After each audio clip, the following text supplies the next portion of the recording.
Hey, fragrance lovers and frag heads, welcome back. It's Benjamin here at the Scented Our Fragrance channel, coming back at you again with another fragrance review. So today we're going to be talking about Tetramorph from the House of Matriarch.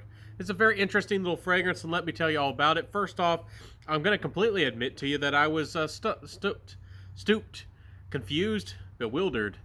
This fragrance, I smelled it, and I said, I have no idea what's going on in this fragrance.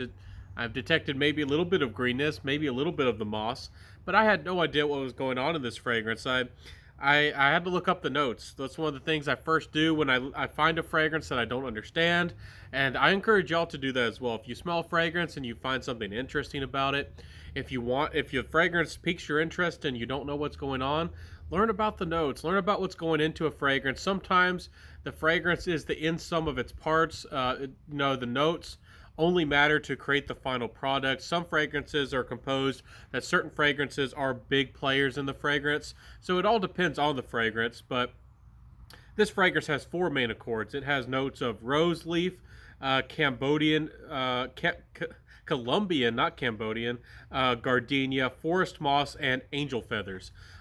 Angel feathers, interesting kind of fantasy accord there. Very interesting fragrance overall to my nose. When I first spray it and it kind of holds on, I get this slightly spicy floral accord. I think that's coming from the rose leaf. To me, or it might be the gardenia, because it's a Colombian gardenia, which I'm not exactly sure what the Colombian variety of gardenia smells like, but there's a floral aspect to this that smells a little bit spicy. And then there's a very light, kind of greenness coming from the forest moss. Forest moss is very different from normal oak moss. Oak moss is what most people are familiar with fragrances. In my opinion, oak moss is much stronger and more pungent and more almost gentlemanly and more of what is normal and more of like a fougere type of fragrance or a chypre. Forest moss to me is much more of a musky fragrance. It's a little bit more transparent, a little bit more clean. And to me, there is a little bit of this fresh greenness as well, maybe coming from the rose leaf. The angel feather accord, to my nose, is a very interesting, almost like fluttery, powdery nuance to this fragrance. There is this little fluttery, powdery, light, playful, powdery nuance to this fragrance. It does kind of come and go. I kind of see why it was called angel feathers. The powdery nuance to this fragrance is very interesting.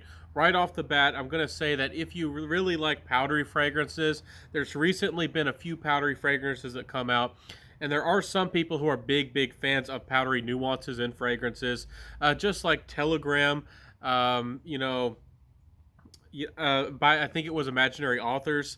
I think that you got to check this one out if you like a fragrance like this. Overall, it's fresh, it's clean, it's playful, it's interesting. I kind of like this direction, and maybe House of Matriarch is going to go a little bit more in this direction in the future. This isn't exactly futuristic in the smell, but it kind of leans a little bit that way. I sometimes do like vintage fragrances, and I sometimes do appreciate them, but I do tend to like fragrances that are somewhere in the middle or maybe even pushing the bounds just a little bit. I don't like the futuristic molecule fragrances a lot of the time, like eccentric molecules, but I do like fragrances that smell interesting and different in an airy, playful, kind of way. So I do like this fragrance. I find it interesting. I don't think I would buy it or really wear it because of the powdery nuances, but this is a very interesting fragrance, and I think that this is one of the best releases or one of the recent releases that really stands out from the House of Matriarch line. House of Matriarch has a lot of fragrances that do recreate some imagery and a feeling of something very well. For me, when I think of Tetramorph, I think of the definition. I tend to be very to the point, I guess factual in a way, where when I think Tetramorph, I think of morphine or the earth, tetra for earth and morph. So it's like the ability to change the earth, like landscaping, or maybe somebody, a wizard or an earthbender, using their powers to shape the earth. So to me, the name doesn't really fit the fragrance. To me, this smells more like an angel fragrance, or more like a angel in the garden, or more of like a, a nice picnic on like a summer morning, in a beautiful, kind of garden, or like a little oasis. Um, to me, where there's like florals and a garden, and there's a rose over there, and a number of different florals, and you get like the heat and the sunlight, kind of burning up the morning dew, that was left, overnight. I get that kind of imagery from this fragrance. To me, when I think of Tetramorph, I think of something a little bit more ambrette, sand and earthy, and I think of something maybe even more muddy. To me, this fragrance is not what I expected, for the name, but so that's kind of a conflicting thing. But I think that this is one of their better smelling fragrances for sure. Um, Longevity wise, this is still more or less a 6 hour or so fragrance, 6 or 7 hours. A lot of House of Matriarch fragrances, for me personally, are 6-ish hour fragrances. This one's a little bit better, but not much. The sillage is better, and the projection maybe is a tiny bit better as well, but not a lot, not overtly so. For me personally, the compliment factor, I didn't get a lot of compliments overall. People did find it interesting. People did find it inviting, playful, happy, a little bit fresh. I think that if somebody was close to you, maybe if you were trying to be just clean and presentable for a first date as a man or even a lady, this is a perfectly genderless fragrance. And this fragrance really captures that kind of vibe very well, too. If you want a fragrance that's perfectly genderless and captures that kind of vibe, and that being perfectly unisex, I think that this would do wonders. But I think that if you were like on a first date, or maybe you're just close to somebody you care about, I find this fragrance oddly comforting in a way, because of that powdery soft nuance. It's oddly comforting. I don't know why, but it's comforting. And it's interesting as well in its own little way. So great creation, very well done, I think, to House of Matriarch for their creation here. So, what are some of my other thoughts on this fragrance? For the price, y'all know House of Matriarch prices. I'll link their website down below. They are not cheap by any means, but I do think that this is one of their ones that I could probably recommend. That, it's a niche brand, and not everybody's not going to like all the fragrances. So I encourage sampling, of course. But I do think that this one is going to be a little bit more likable to the average person out there, maybe compared to some of their other fragrances, like maybe Twin Flames or She. This one is going to be a little bit more on the mass appealing side of things, even though it's still very much a niche fragrance. Also, my other thoughts are, this is very expensive. A lot of people aren't ready to dive into deep into the niche world for 50 mils for $300, or $300 plus for a fragrance.